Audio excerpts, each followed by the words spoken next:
mabrur. Itu kan tidak ada sholat mabrur, tidak ada zakat mabrur, tapi haji mabrur. Artinya birrul walidain itu satu tingkat kebaikan yang sangat tinggi kualitasnya dan mungkin sangat intim aplikasinya. Makanya kepada orang tua tidak sekedar berbuat baik, tapi birrun. Maka anak yang berbakti kepada orang tuanya adalah anak yang mabrur, sebagaimana kualitas seorang haji. Itu aja sudah dua bagian dari kurikulum. Nah, kita tahu bahwa itu kan tidak kita ajarkan, tapi kita biasakan. Jadi susahnya sekolah sekarang adalah membayangkan segala sesuatu itu diajarkan. Bahkan orang modern tidak mengerti bedanya belajar dari dan mengajari atau mempelajari. Orang sekarang paling jauh kan mempelajari. Dokter itu mempelajari, dia belum tentu belajar dari. Kalau mempelajari itu berarti ilmuwan, tapi kalau belajar dari itu manusia. Artinya kita ini untuk kepentingan kebaikan hidup kita belajar dari, bukan mempelajari. Nah, karena memang saya tidak menyebut sampai curang, tapi kemelesetan dan ketidaktepatan melihat manusia sebagai makhluk hidup, tidak tepat melihat manusia sebagai makhluk Allah, tidak tepat melihat manusia sebagai sebuah komprehensi dari berbagai macam hal. Bahkan manusia pada dirinya ada semua, ada alam, ada malaikat, ada Allah, ada setan, ada iblis, itu pada manusia. Nah, kan tidak mungkin universitas punya definisi bahwa mahasiswa adalah satu makhluk atau satu sosok yang di dalamnya ada Tuhan, ada setan, ada iblis, ada malaikat. Kan tidak mungkin ada manusia seperti itu. Nah, yang saya maksud sekolah Islam tadi adalah sejak kecil kita dibiasakan untuk menjadi manusia, mengenali dirinya sebagai manusia.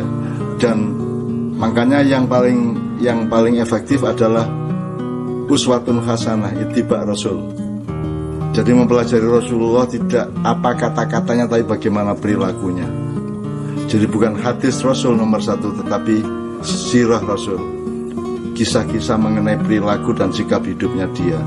Tidak apa-apa, tapi itu kan sekunder. Matematik, semua fakultas jurusan itu sekunder, karena yang primer adalah dia jadi manusia. Kalau dia dokter itu sekunder, dia insinyur itu sekunder, dia presiden itu sekunder, karena yang nomor satu dia manusia. Dan apakah manusia? Tanya sama yang bikin manusia, kan begitu mestinya, kan gitu. Jadi semua sekolah yang dibangga-banggakan itu kan semua sekunder, itu semua tersier, sekunder, tersier. Yang primer adalah kita manusia. Nah, kalau ingin tahu siapa manusia, tanya sama yang bikin manusia dong, gampang sekali toh. Nah, tanya bikin sama manusia ya deket-deket kepada orang yang paling yang membikinnya itu yang paling dekat kepada ciptaannya, yaitu Nabi Muhammad misalnya gitu ya. Karena dia yang paling dekat sama Allah, dia paling dicintai sama Allah, ya kita belajarnya kepada manusia Muhammad. Makanya saya bikin puisi Muhammadkan hamba.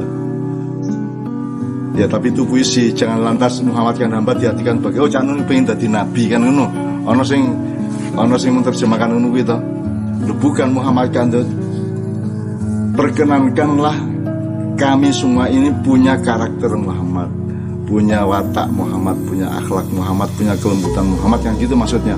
Bukan terus kita ingin jadi nabi. Untuk apa kita jadi nabi? Wong sudah ada jalan nubuwah, sudah ada jalan kenabian. Dan itu sudah akselerasinya sudah sangat lengkap dari Nabi Adam sampai Nabi Muhammad, kan sudah al-yauma akmaltu lakum dinakum wa atmamtu alaikum ni'mati wa raditu lakumul Islam madina, kan sudah sangat lengkap semuanya. Cuman kan kita kemudian kan sibuk dengan yang sekunder dan tersier. Bahkan kita membanggakan identitas-identitas yang lahir dari yang sekunder itu. Saya dokter, saya insinyur, saya presiden, saya gubernur, saya seniman, saya intelektual, saya it's me gitu, saya apa kan begitu. Sebagaimana yang tadi kita bicarakan, orang Islam yang disebut alim itu adalah kan yang cocok sebenarnya bukan alim, soleh sebenarnya kan. Wah kayak soleh kan gitu. Kalau alim memang benar, alim itu adalah orang yang mengetahui, berarti kan urusan akademis ilmiah. Seharusnya orang Islam yang baik adalah orang yang soleh, bukan yang alim. Jadi pemahaman alimnya tidak salah, yang salah adalah memilih kata alim. Seharusnya kayak wong Islam alim itu ya, itu berarti wong Islam sing pinter, punya khasanah dan wacana-wacana ilmu Islam. Padahal yang lebih tepat ya, itu kan sekunder tadi, sekunder. Padahal yang primer adalah dia soleh, dia mukmin, dia soleh, dia beriman, dia orang yang soleh, kan begitu mestinya. Urutan pertamanya gini, orang itu ingat yang dia perlu, yang dia penting, yang dia bernafsu, yang dia butuh, kan gitu kan. Dan orang mudah lupa kepada sesuatu yang dia tidak butuhkan. Nah, sekarang kan pasal kedua adalah apa yang sejatinya harusnya kamu butuhkan dan apa yang tidak. Nah, ini kan juga problem lagi, karena manusia modern tidak punya ketepatan sebagaimana yang kita anut, bahwa ini sebenarnya kita butuhkan, ini sebenarnya tidak. Orang modern bahkan tidak mengerti bedanya butuh sama pengen. Yang kita inginkan, kita pikir, yang kita butuhkan. Jadi yang kita lupakan itu adalah yang kira-kira bertentangan dengan keinginan kita. Asal kita ingin dan tetap bernafsu, maka kita ingat terus. Maka sebenarnya untuk zikir itu ya memang perlu elaborasi ilmu dan perlu pemetaan. Makanya ilmu juga diperlukan, tetapi jangan lupa bahwa ilmu bukan hakikatnya agama. Ilmu adalah alatnya agama.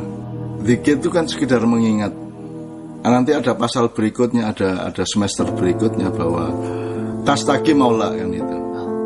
Jadi kalau sekarang anak kecil mulai diempiriskan sholatnya, kemudian begitu dia akil balik mau dikasih tahu bahwa ini bukan tak malu sholat tapi tuqimus sholat.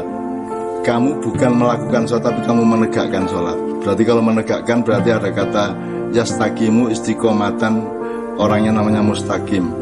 Nah, orang modern ini kan orang yang paling tidak mustaqim, orang yang paling tidak menegakkan kecuali nafsu dan ambisinya.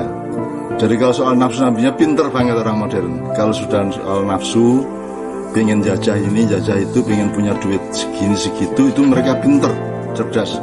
Tapi begitu sesuatu yang di luar nafsunya, di luar ambisinya, dia pelupa, dia tidak pinter, dia bodoh. Dan begitulah warna kepemimpinan yang kita alami selama